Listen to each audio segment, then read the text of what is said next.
beleza? Um top que eu descobri no Minecraft Pocket é que é possível fazer uma TV no Minecraft um pocket disso. E bom, vamos pôr o nome do mundo TV sem moldes, né, galera? Vamos criar um mundo plano, né? E vamos lá, galera. Os materiais que vocês vão precisar a maioria são materiais adicionáveis, né? Tipo, que é um bug, né? O funil vai tipo ser a antena, né? Explicar, tipo, que ela vai pegar o sinal da TV. Não importa se a TV aqui da sua casa tem que estar ligada.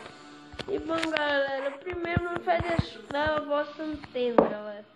Tem que fazer ela assim, ó. Você coloca um funil, mas tem que chegar a estrada aqui. Um gancho, né? É óbvio uma linha, né? Porque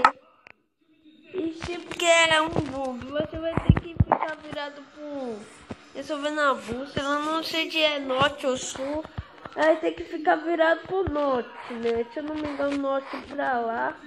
E vai ficar pulsando a linha pro norte, né? Porque é onde que pega TV e pulsa, deixa eu ver. 1, 2, 3, 4, 5, 6, 7, 8, 9, 10, 11, 12, 13, 14. Se você pulsar mais ou menos do que 14 não vai dar. Você tem que pulsar, que é aí que vai dar um sinal, né?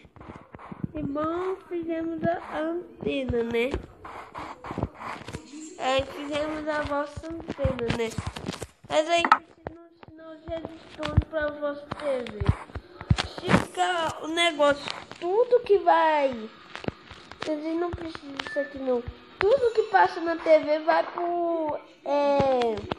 ejetor, tudo que passa vai ficar aqui dentro, galera. Porque vai ficar aqui dentro, né, galera? Agora a gente vai colocar vidro, né?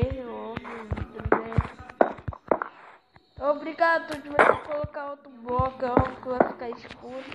Aí vai tipo bater o reflexo, né?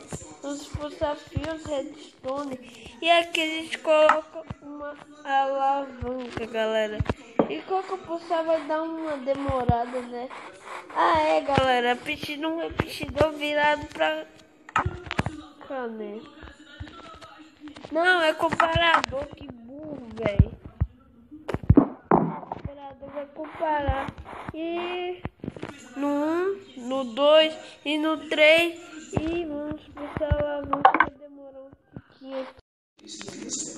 Chinela, apaga a luz do escritório. Ai, tô gravando. Não fala assim não, meu irmão. O animal pode se ofender. O mundo anda muito sensível.